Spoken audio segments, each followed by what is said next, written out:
Hi friends, welcome to Raji vlogs. ఈరోజు chicken curry యమ్మీగా చేసి చూపిస్తున్నాను. వచ్చి చూసేయండి, వీడియో లాస్ట్ వరకు చూడండి friends. Please like and comment. అలాగే చూడండి, పచ్చిమిరపకాయలు, టమాటాలు, ఉల్లిగడ్డ. ఇది నా స్టైల్ చేస్తున్నాను చికెన్ కర్రీ. ప్లీజ్ సపోర్ట్ చేయండి నా ఛానల్కి. అలాగే నా వీడియోస్ కూడా మీరు సపోర్ట్ చేస్తున్నారు. Thank you so much. First పెనంలో ఆయిల్ పోసుకుని పచ్చిమిర్చి ఎక్కువ తీసుకుంటాను, ఎందుకంటే మేము కొంచెం చికెన్ కర్రీ స్పైసీగా తింటాం. ఈ వారంలో అందరూ జలుబులు, దగ్గులు, జ్వరాలు కాసినాయి కాబట్టి కొంచెం స్పైసీగా తినాలని అనిపించింది. పచ్చిమిరపకాయలు 5-6 పచ్చిమిరపకాయలు ఎక్కువ తీసుకున్నాం. 3 ఉల్లిపాయలు, చిన్న సైజు ఉల్లిపాయ ముక్కలు, అలాగే టమాటాలు తాగినటువంటి ఆయిల్లో వేసుకుని బాగా కలుపుకొని వాటిని ఒక 10 నిమిషాలు బ్రౌన్ కలర్ వచ్చే వరకు మగ్గనివ్వాలి. అవి బాగా ఉడుకుతున్నాయి అనిపించుకొని తగినంత సాల్ట్ వేసుకుని కలుపుకోవాలి. కలుపుకొని వాటిని కూడా ఒక 5 మినిట్స్ బాగా మగ్గనివ్వాలి. తర్వాత చూడండి, ఆయిల్ పైకి వచ్చేసింది కదా. ఇప్పుడు ఉడికిపోయినటువంటి ఉల్లిపాయ ముక్కల్లో కొద్దిగా ఒక పెద్ద స్పూన్ అల్లం వెల్లుల్లి పేస్ట్ తీసుకున్నాను. బాగా ముక్కలకు పట్టేలా కలుపుకోవాలి. ఒక 5 నిమిషాలు మూత పెట్టుకుని వాటిని కూడా మగ్గనివ్వాలి.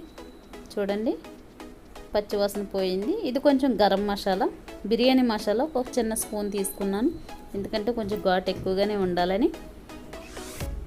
అలాగే కొద్దిగా కరివేపాకు వేసుకొని బాగా కలుపుకొని మూత పెట్టేసి ఈ 10 నిమిషాలు బాగా మగ్గనివ్వాలండి.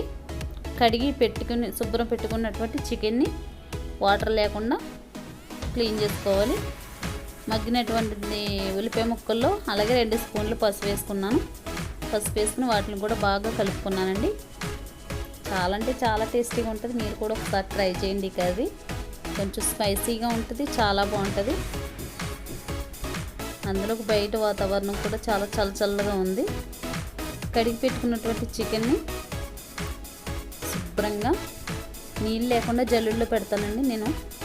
జల్లుల్లో అయితే వాటర్ అంతా కిందకు వాడిపోతుంది కాబట్టి కడిగి పెట్టుకున్నటువంటి చికెన్ని అలా వేసేసి ఒక్కో 5 నిమిషాలు అలా మగ్గనిస్తే ఆ ఆవిరికి కొంచెం ముక్క ఉడికినట్టు అవుతుంది, బాగుంటుంది. ఇప్పుడు మొత్తం ఒక 5 నిమిషాలు పోయాక మూత తీసి బాగా కలుపుకోవాలి. అల్లం, సాల్ట్, ఉప్పు మొత్తం పట్టేలా బాగా కలుపుకొని వీటిని కూడా మూత పెట్టేసి ఒక 10-15 నిమిషాలు బాగా మగ్గనివ్వాలండి. తర్వాత కారం వేసుకుని తగినంత కారం వేసుకుని మూత పెట్టేసుకోవాలి కలపకుండా. ఒక 10 నిమిషాలు పోయాక కారం కూడా ఆయిల్లో బాగా మగ్గిపోతుంది. అప్పుడు బాగా కలుపుకొని, ఇది నా స్టైల్లో చేసినటువంటి చికెన్ కర్రీ అండి. ఇలా చేసుకుంటే చాలా అంటే చాలా బాగుంటుంది కర్రీ, చాలా టేస్టీగా ఉంటుంది. అయితే నేను కారం కొంచెం ఎక్కువ వేసాను ఈ కర్రీలో, ఎందుకంటే కొంచెం స్పైసీగా కావాలన్నారు మా సారు. చాలా అంటే చాలా బాగుంటుందండి చికెన్ కర్రీ. ఇలా ట్రై చేయండి మీరు కూడా ఒకసారి. ఇప్పుడు ఆ ఆవిరిలో చికెన్ మొత్తం ఉడికిపోద్దండి.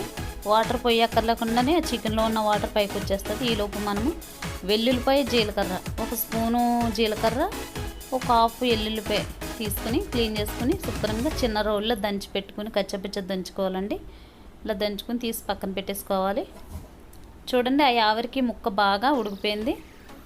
మీకు మీ ఆప్షన్ అండి. వాటర్ కావాలితే వాటర్ పోసుకోవచ్చు, లేదా చికెన్లోంచి వచ్చిన వాటర్లోనే దాన్ని కలుపుకోవచ్చు. ఇప్పుడైతే నాకు చాలా వాటర్ వచ్చేసింది చికెన్లోంచి.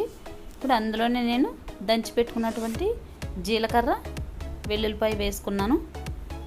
ఇది లాస్ట్ ఫైనల్ అండి. ఇంకా కూర దించేసుకుంటాం అనిపించుకొని ఇంకొక 10 నిమిషాలు సిమ్లో పెట్టుకుని జీలకర్ర, వెల్లుల్లిపాయ వేసుకుని అందులోనే కొద్దిగా కరివేపాకు, లేదా మన ఆప్షన్ అండి, కొత్తిమీర కానీ పుదీనా కానీ వేసుకుని ఒక 10 నిమిషాలు ఉంచుకొని బాగా మగ్గపెట్టేసుకుని వాటిని కూరని ఒక 10 నిమిషాలు సిమ్లో పెట్టి దాన్ని బాగా ఉడకనివ్వాలండి. చాలా అంటే చాలా బాగుంటుంది టేస్ట్ చికెన్ కర్రీ. చూడండి, ఇది నా స్టైల్లో ఉన్నటువంటి చికెన్ కర్రీ.